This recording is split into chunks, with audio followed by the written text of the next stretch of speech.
si vamos a mantener las líneas de confrontación con el sistema de derechos humanos y de confrontación con los estándares democráticos en función, por ejemplo, de lo que pueda pasar hoy y los próximos días en el Congreso en relación a la Junta Nacional de Justicia, pues no va a variar la situación. Está en nuestros estudios Manuel Rodríguez Cuadro, es ministro de Relaciones Exteriores. Bienvenido. Mucho gusto estar contigo, Nicolás. Muchas gracias por estar acá. Nos cambiaron renunció la canciller Gervasi, ha entrado Javier González Olaechea. ¿Qué significa eso, Manuel, para ti? Fíjate, yo creo que lo que has señalado tú antes del inicio de esta entrevista está en la base de todo lo que ha sucedido en la Cancillería y lo que puede suceder. Tenemos que tener conciencia de que el Perú está en una situación de crisis. Y esa crisis no la llamemos estructural, sino que es una crisis profunda y totalizadora. Tenemos un sistema político que se ha derrumbado, ¿no es cierto?, y que en gran medida es responsable de toda la inestabilidad y de esa concepción teórica y práctica de la confrontación sobre la base de un impulso ideológico, porque en el mundo actual y en la sociedad peruana es inexplicable que vayamos a una polarización extrema, cuando están todos los elementos para crear en el ejercicio de la democracia diálogos, entendimientos, consensos nacionales. Tenemos un año en el que vamos a crecer probablemente menos del 1% o máximo 1.1% y una recesión que es sumamente delicada. El correlato de esto genera una crisis social. Vamos a llegar a 30% de pobreza este año, con un indicador de $2.50 como indicador monetario. Pero la pregunta es, ¿y una persona que tiene como ingresos $4, $5, hasta $6, $7 no es pobre? Consecuentemente, la franja de la pobreza real en el Perú es mucho mayor que los indicadores monetarios. Y luego hemos tenido también una crisis de la actividad y de la praxis política, porque el país se polariza en gran medida artificialmente. Porque, voy a poner un ejemplo, la estabilidad macroeconómica es de derecha y de izquierda, ni es de derecha ni de izquierda. Corresponde a un manejo eficiente de la economía. Si yo gano como 100, no puedo gastar como 300 porque voy a entrar en una crisis, ¿no es así? Y consecuentemente la estabilidad macroeconómica es un punto que debe ser de consenso nacional y a mi juicio es un atributo de la política exterior que se ha generado en los últimos 25 años. Los estados desarrollan sus políticas exteriores en función de sus competitividades, de sus atributos. ¿Cuáles son los atributos de la política exterior peruana? Uno, una posición geográfica que antes era muy mala y que ahora se ha tornado estratégica y que explica la cuestión del puerto de Chancay. Antes, cuando se nombraba un prefecto en Iquitos, tenía que viajar 5 meses para asumir su cargo, porque tenía que ir por el Cabo de Hornos, ¿no?, hasta la costa atlántica del Brasil. Y esa era una posición geográfica negativa, pero la tecnología ha cambiado el sentido de la posición geográfica del Perú y nos da la posibilidad del puerto de Chancay. Ese puerto de Chancay debe ser el eje de una nueva concepción de política exterior en el Perú. La diversidad cultural, que tiene que ver con la tolerancia y que tiene que ver con el reconocimiento de valores compartidos, aunque distintos, que deben converger en una visión plural de la unidad nacional.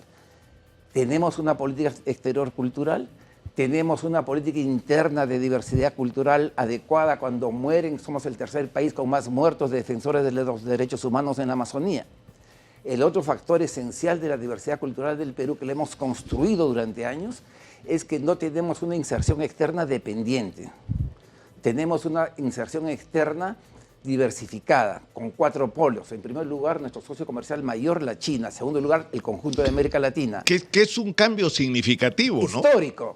O sea, porque supuestamente nosotros somos debemos girar como satélites alrededor de los Estados Unidos Y en dólares, nuestras exportaciones a China son más del doble que a Estados Unidos. O sea, es nuestro principal socio comercial. Exacto. El segundo es América Latina en su conjunto, que también la ninguneamos, ¿no es cierto? Tercero, la Unión Europea. Tenemos una pluralidad. Debemos tener asociaciones preferenciales con autonomía con cada uno de estos centros en un mundo además que lo permite. Construir autonomía, construir independencia, construir una renta estratégica que nos dé mayor capacidad de negociación. Otro elemento esencial, un atributo de la política exterior peruana es su diversidad biológica, su riqueza ecológica. Y no tenemos ni una política interna sostenida de preservación del medio ambiente, la deforestación avanza, los glaciares se derriten, no utilizamos los elementos de la ciencia para obtener planes efectivos de contención del deterioro del medio ambiente y de hacer del medio ambiente una variable positiva y constructiva del desarrollo. Y finalmente, el otro elemento esencial, dos elementos esenciales de los atributos de la política exterior es la minería. Este país ha vivido desde la República, desde el inicio de lo que llamamos el virreinato, de la minería. Y entonces, ser un país rico en minerales, con posiciones en los 3 o 4 lugares del mundo en producción y exportación, oro, plata, zinc, cobre esencialmente, tenemos litio para explotar, etc. No es malo, es bueno. Lo que tenemos que hacer son dos cosas. Tenemos que tener políticas nacionales para incorporar la minería en una visión del desarrollo sustentable, que no destroce el medio ambiente y que no destroce los modos de vida y que dé mayores ingresos y felicidad cotidiana a las poblaciones locales. Y eso se puede hacer, eso no es un imposible. Claro, pero el problema, Manuel, es que esa no es la agenda de nuestros políticos. Es decir, es una cosa increíble. Nosotros tenemos, por todo lo que has descrito, ¿no es cierto?, una posición privilegiada. Así es. Donde nos podemos sentar y esperar que los gringos nos llamen. No tenemos que pedir, que ellos nos pidan el favor de si queremos o no queremos reunirnos. Un momentito, señor Biden, que estoy ocupado hablando con los chinos, que son mi principal cliente comercial. A ver si no se vuelven locos. Así es. ¿No? Pero lo segundo es, por ejemplo, el nombramiento del canciller. O sea, se ha puesto el canciller a un señor que, aparte de haber criticado de una manera brutal a Dina Boluarte hasta hace muy poco tiempo, ha sido un promotor de la ruptura de la salida del Perú de la Corte Interamericana de Derechos Humanos. ¿Eso es lo que se va a defender desde la Cancillería? Mira, para dar el contexto final, el último elemento de atributos de competitividad de la política exterior es su diplomacia, ha sido su diplomacia que se ha construido históricamente. En este país, Macera decía, lo único estable en el Perú es la geografía cambiante del aluvión y los terremotos, ¿no? En esa geografía política, la Cancillería, el Servicio Diplomático ha tenido 3 leyes en cerca de 200 años y allí está su estabilidad. Lo que sucede ahora es que también tenemos una crisis diplomática. Consecuentemente, la crisis nacional. Lo que tenemos que hablar es de la crisis nacional y ver salidas. El nombramiento del nuevo canciller, yo no quiero referirme a las personas, ¿no? Yo me refiero a las políticas. Yo creo que él es un profesional competente, etcétera, pero si vamos a mantener las líneas de confrontación con el sistema de derechos humanos y de confrontación con los estándares democráticos en función, por ejemplo, de lo que pueda pasar hoy y los próximos días en el Congreso en relación a la Junta Nacional de Justicia, pues no va a variar la situación. Y vamos a seguir siendo un país que va a encasillarse en una visión de muy corto plazo y muy restringida de la política exterior, que es la de buscar legitimidad interna confrontando con condiciones globales del sistema internacional que nos afectan como país, como sociedad y que va a afectar además a los hogares. ¿Por qué digo esto? Porque en la medida en que el Perú no resuelva los problemas que tiene de institucionalidad democrática y de investigación de las ejecuciones sumarias o extrajudiciales, que son los nombres técnicos que se produjeron entre diciembre y enero, la confianza sobre la estabilidad política del país no solamente no va a mejorar, sino va a empeorar. Y eso va a afectar como está afectando las inversiones. Y eso va a afectar como está afectando las operaciones de las empresas. Y consecuentemente eso va a producir más pobreza y el sistema político se va a ir hundiendo cada vez más. Por esa razón lo que yo señalo es que la mejor decisión que tomó el gobierno, la única, fue más o menos entre el 7 y el 9 de diciembre cuando dijo voy a hacer un gobierno transitorio, vamos a adelantar las elecciones. Adelantar las elecciones. Y yo creo que la solución es esa. Creo que hay que recuperar la idea del adelanto de elecciones y vernos en el espejo del Ecuador. Fíjate, hace 15 días la crisis gravísima que había en el Ecuador. Se va a unas elecciones anticipadas exitosa por 9 meses, 8 meses. Y eso funciona como un gobierno de transición que crea una tregua en la contienda política, merece un mayor respeto de la comunidad internacional y el país se empieza a organizar para ir a un proceso electoral que abrirá nuevas perspectivas donde se resolverán o no se resolverán los problemas del Ecuador. Pero en el caso del Perú, yo sí creo firmemente que hay que recuperar en la agenda política interna el adelanto de elecciones. El adelanto de elecciones, es decir, porque todo lo demás en realidad es subalterno. Por ejemplo, yo estaba pensando por qué Javier González, yo conozco a Javier González Olaechea desde que tenía bastante más pelo que el que tiene ahora y era siempre tratando de tener una opinión, ¿no?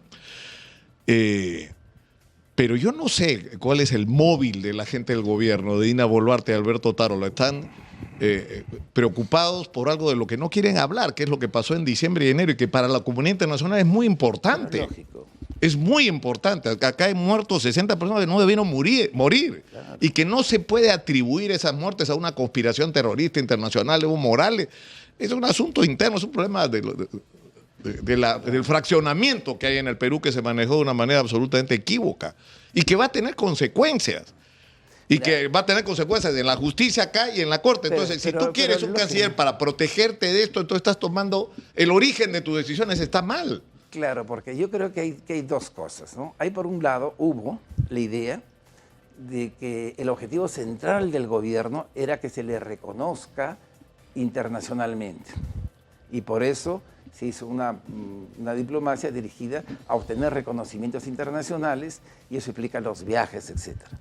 Pero eso se pensó y se ejecuta, y de repente se seguirá ejecutando, a partir de un equívoco, de un gazapo, de un dislate, es decir, del hecho de desconocer que no existe la institución del reconocimiento de gobiernos, ni en el derecho internacional, ni en la práctica diplomática, sino cada vez que hay un proceso electoral, 197 países tendrían que reconocer o no reconocer al nuevo gobierno.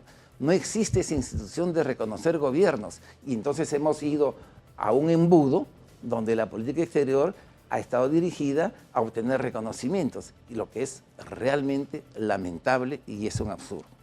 Consecuentemente, si estamos en una situación donde hay que reinsertar al Perú en el mundo de la democracia, de la institucionalidad democrática y del respeto a los derechos humanos, para tener la legitimidad básica para generar confianza en el exterior, incluso confianza en los inversores, pues no podemos tener continuidad en los errores. Y eso es lo que hay que evitar. Manuel, tenemos que ir a la pausa. Te voy a robar 5 minutos más, por favor, después de ella, porque quiero que hablemos de un asunto puntual que tiene que ver, es decir, tú has señalado, ¿no?, que la Cancillería, citando a Pablo Macera, ¿no?, ha sido una de las instituciones más estables. Además, hemos aportado a la comunidad internacional, no solamente con Javier Pérez de Cuellar, ¿no?, que ya fue, digamos, la cereza, ¿no?, sino porque cuando había situaciones de crisis, los peruanos eran un elemento importante para ayudar a resolverla. Pero lógico. Entonces, lo que yo quería preguntarte, que me contestes después de la pausa, es esta renuncia de la canciller, la renuncia de Mesa Cuadra, o sea, que lo han puesto pues en una situación, de eso quería hablar, del daño que le está causando a la diplomacia peruana esta manera de manejar las cosas. Vamos a la pausa, regresamos con Manuel Rodríguez Cuadros. Está el ex canciller Manuel Rodríguez Cuadros de nuestros estudios que me ha sacado, y valga la redundancia así, sonora, me ha sacado un poco del cuadro sinceramente, porque yo esperaba una discusión más puntual o una conversación más puntual sobre el tema de la diplomacia peruana, pero en realidad lo que tú dices, Manuel, estamos en un contexto en el que como todo está guiado para que esta gente se sostenga hasta el 2026, la única manera de salir de esto que nos está pervirtiéndolo todo, ¿no es cierto?, es adelantar las elecciones. Exacto. El adelanto de elecciones daría en primer lugar una tregua política. En segundo lugar, creo que es la única solución de fondo para lo que algunos periodistas con muy buen criterio han llamado la ofensiva contra un elemento esencial de la institucionalidad democrática, que es la división de poderes. Porque si esa ofensiva avanza, la posición internacional del Perú también se va a deteriorar cada vez más e internamente se va a polarizar el país cada vez más. Luego, un adelanto de elecciones va a ser un bálsamo para los inversores extranjeros, porque van a haber la posibilidad de un reordenamiento en el Perú y de reglas del juego que sean un poco más estables a partir de una nueva legitimidad que determinará un gobierno elegido ahí sí ya sin ninguna discusión, sin ninguna polarización respecto de su legitimidad. Y finalmente el adelanto de elecciones, creo yo, va a permitir que los diversos actores sociales que en este momento se están movilizando y que no se sienten representados, que tienen afectados sus intereses, sus derechos, etcétera, vean también un espacio, una luz en el fondo del túnel. En este momento hay protestas muy generalizadas en el país, eso se va a incrementar y en el contexto de la rigidez, ¿no?, de las acciones de gobierno respecto a estos problemas, hay pocas esperanzas de que se lleguen a diálogos y a consensos. Consecuentemente, para la política exterior, a mi juicio también el adelanto de elecciones es el escenario, por lo menos ideal, más aconsejable. ¿Cuánto daño le está causando a la Cancillería peruana la manera como se están manejando las cosas? Es decir... Mucho daño, ¿por qué razón? Porque cuando tú dices la manera, la pregunta es ¿cuál es esa manera? Esa manera es la imposición del nivel político a el profesionalismo del nivel institucional. Yo estoy convencido que si en relación a los viajes se hubiese escuchado la voz institucional, otro sería el escenario. En la gestión de la política exterior, el nivel político empieza con el ministro, la ministra de Relaciones Exteriores, pasa a la presidencia, o al revés, y a los asesores políticos. El nivel profesional, pues, es el que no tiene representación política. Consecuentemente, si el nivel político no escucha, impone, presiona, no hace caso al nivel institucional, se van a producir crisis como las que hemos visto. Pero a nivel de la opinión pública, interna y externa, esas crisis no se van a atribuir solo al nivel político, sino va la crisis permear al nivel institucional. Y eso es una cosa que a mí me preocupa y me sensibiliza demasiado, porque la Cancillería es quizás la única institución en este país que en 200 años ha construido eficiencia, ha construido profesionalismo, prestigio, ha construido una visión del Perú. Mira, yo he sido mediador entre el presidente Chávez y el presidente Uribe en la crisis diplomática que hubo el año 2005 por la muerte de un destacamento de guerrilleros de las FARC en territorio venezolano. Y se resolvió esa crisis, ¿no? Y de esa misma manera, desde el siglo XIX, la Cancillería peruana ha aportado no solamente a una proyección de los intereses nacionales peruanos, sino a la solución de las crisis de otros países. Y eso ha sido el ejemplo de la gestión de Pérez de Cuéllar en Naciones Unidas. Por supuesto. Y consecuentemente no podemos afectar. La diplomacia peruana es un patrimonio de la nación y es una renta estratégica de la gestión externa. Claro, porque finalmente, ¿cuál era el objetivo de Dina Boluarte? Era tomarse una foto sentada con Joe Biden y que esa foto le sirva para decirle a los peruanos, ven, que me recibe el presidente de Estados Unidos, ya, pero ¿cuál es el plan? O sea, dentro de lo que queremos construir como país, ¿qué es lo que pretendes lograr asistiendo a esta reunión? Exactamente. Cero. Y tener a los funcionarios de la Cancillería tratando de parchar situaciones, esa caminada de la mano con Joe Biden, que no habla español, con la presidenta que no habla inglés, y en lo que por lo tanto no pudieron hablar de nada, pero que lo único que buscaba era la foto, la imagen, ¿no?